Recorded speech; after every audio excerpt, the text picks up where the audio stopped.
दोस्तों, स्वागत है आज के इस नए विश्लेषण में। आज हम राज द मिस्टीरियस होटल के 67वें भाग की कहानी और उसके किरदारों की उलझनों को डिकोड करने वाले हैं। बिना किसी देरी के सीधे कहानी के उन डार्क और इंटेंस मोमेंट्स में गोता लगाते हैं जिन्होंने इस कहानी को अब तक का सबसे खौफनाक मोड़ दे दिया है। चलिए शुरू करते हैं। विशाल के इस डायलॉग पर गौर कीजिए। ऐसी जिंदगी जीने से तो अच्छा है कि मैं मर जाऊं। जरा सोचिए, इस एक लाइन में उसकी पूरी बेबसी और मानसिक दर्द साफ झलकता है।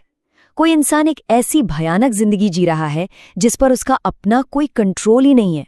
एक ऐसा नर्क जहां पल पल घुटने से ज्यादा आसान मौत को गले लगाना लगता है। ये कोई आम डायलॉग नहीं है, बल्कि विशाल की रूह से निकली एक हताश चीख है जो इस खौफनाक होटल के टॉर्चर से बस किसी भी तरह आजाद होना चाहता है। तो चलिए इसे थोड़ा गहराई से समझते हैं, क्योंकि यहाँ कहानी का बहुत बड़ा खुलासा होता है। विशाल और मल्लिका के इरादों का ये टकराव सच में रोंगटे खड़े कर देने वाला है। एक तरफ बेचारा विशाल है जो इस सुपरनैचुरल टॉर्चर से बचने के लिए बस मर जाना चाहता है, लेकिन दूसरी तरफ है मल्लिका का खौफनाक श्राप। मल्लिका उसे किसी भी कीमत पर मरने नहीं देगी। क्यों? क्योंकि उसे इस राजमहल होटल की भटकती आत्माओं को इंसाफ दिलाना है। वो चाहती है कि विशाल मौत की भीख मांगे, तड़पे, लेकिन वो उसकी जान नहीं लेगी, ताकि वो उसके लिए एक मोहरा बना रहे। यही मल्लिका का असली और खौफनाक इंतकाम है। A ghost ultimatum. अब यहाँ से कहानी का असली तनाव शुरू होता है, जहाँ विशाल और मल्लिका का सीधा आमना सामना होता है।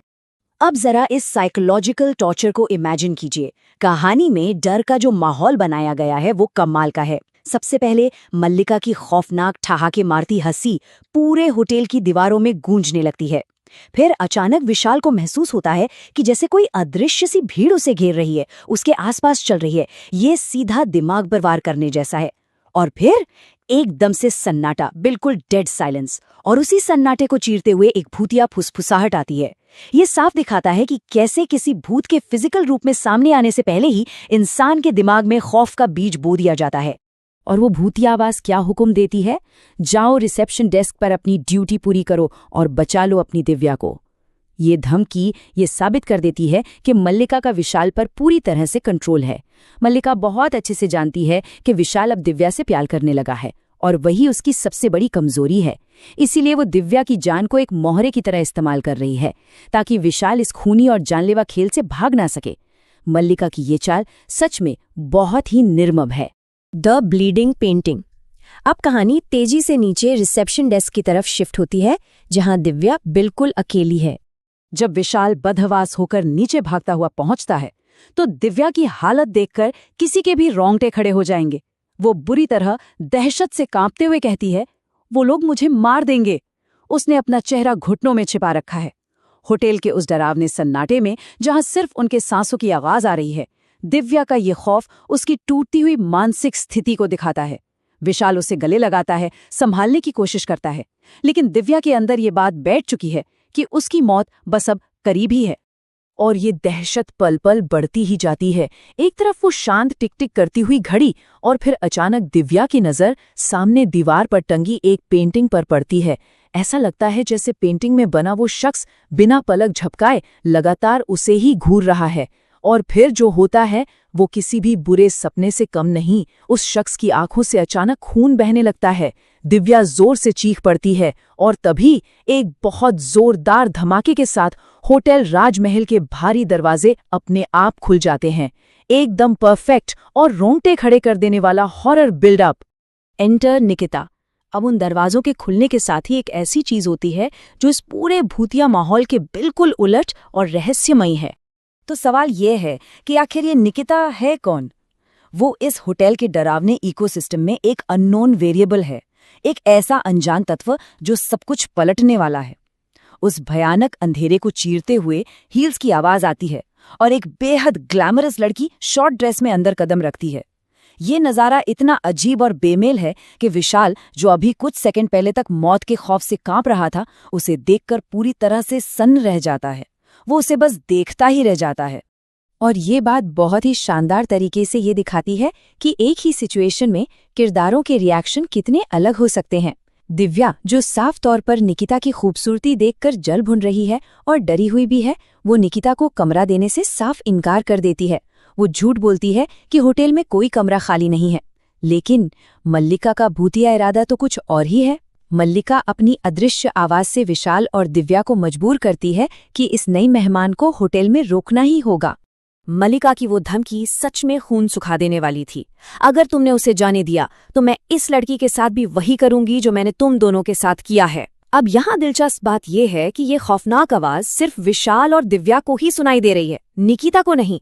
वो तो बस मासूमियत से उन दोनों का चेहरा देख रही है। इस भयानक अल्टीमेटम के आगे बेबस होकर विशाल और दिव्या को हार माननी ही पड़ती है और ना चाहते हुए भी वो निकिता को कमरा नंबर 4011 की चाबियां सौंप देते हैं। लेकिन कहानी में ट्विस्ट अभी बाकी है। हाथों का एक हल्का सा स्पर्श और सब कुछ बदल जाता है। जब निकिता चाबी लेती है तो उसकी उंगलियां गलती से विशाल के हाथों को छू जाती हैं और उस एक पल में मानो विशाल के पूरे शरीर में एक बिजली सी दौड़ जाती है। दोनों एक दूसरे की आंखों में खो जाते हैं। यह एक बहुत ही क्रूशियल मोमेंट है, क्योंकि यही वो पल है जो दिव्या के टूटे हुए दिल में ईर्ष्या और गुस्से की आग को और तेज भड़का देता है। A secret motive. अब हम इस विश्लेषण के फाइनल एक्ट में पहुंच रहे हैं, जहां किरदारों की छिपे हुए एजेंडे और उनकी अनियंत्रित मानसिक स्थिति पूरी तरह से सामने आने लगती है। यहाँ जो साइकोलॉजिकल खेल चल रहा है वो बहुत इंटेंस है। नीचे रिसेप्शन पर दिव्या अपने पॉजेसिव नेचर की सारी हदें पार कर चुकी है। वो बहुत ही हिंसक तरीके से विशाल को धमकी देती है, अगर तुमने किसी और को देखा भी ना तो तुम्हारी आंखें नोच लूंगी। और वहीं दूसरी तरफ ऊपर कमरे में निकिता का बर्ताव भी कुछ कम अजीब नहीं है। जब विशाल उसका बैग लेकर कमरे में जाता है तो निकिता बिना किसी झिझक के विशाल के सामने ही अपने कपड़े उतारने लगती है। इसे देखकर विशाल इतना शॉक हो जाता है कि वो तुरंत वहां से भाग खड़ा होता है। निकिता की ये हरकत किसी भोली भाली लड़की की तो बिल्कुल नहीं लगती, बल्कि ये एक बहुत ही कैलकुलेटेड चाल नजर आती है। और फिर आता है इस एपिसोड का सबसे बड़ा क्लिफहैंगर। विशाल के कमरे से जाने के तुरंत बाद निकिता किसी को फोन लगाती है। वो मुस्कुराते हुए कहती है, तुम फिक्र मत करो, बस कुछ ही दिनों में वो मेरे इशारों पर नाचना शुरू कर देगा।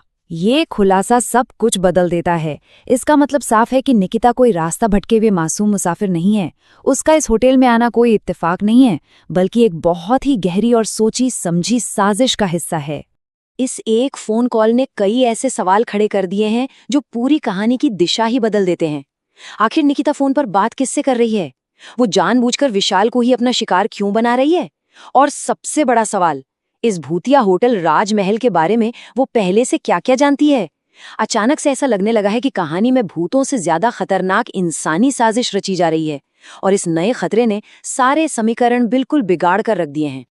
तो आज का ये विश्लेषण हम इस एक बड़े और अहम सवाल के साथ खत्म करते हैं।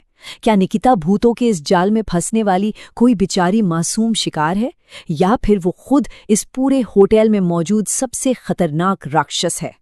मल्लिका का खौफ एक तरफ है, दिव्या की दीवानगी दूसरी तरफ, लेकिन निकिता का ये राज कहानी को किस खतरनाक मोड़ पर ले जाएगा, ये देखना वाकई दिलचस्प होगा। आज के इस विश्लेषण में साथ जुड़ने के लिए बहुत बहुत शुक्रिया। मिलते हैं अगले डिकोड सेशन में।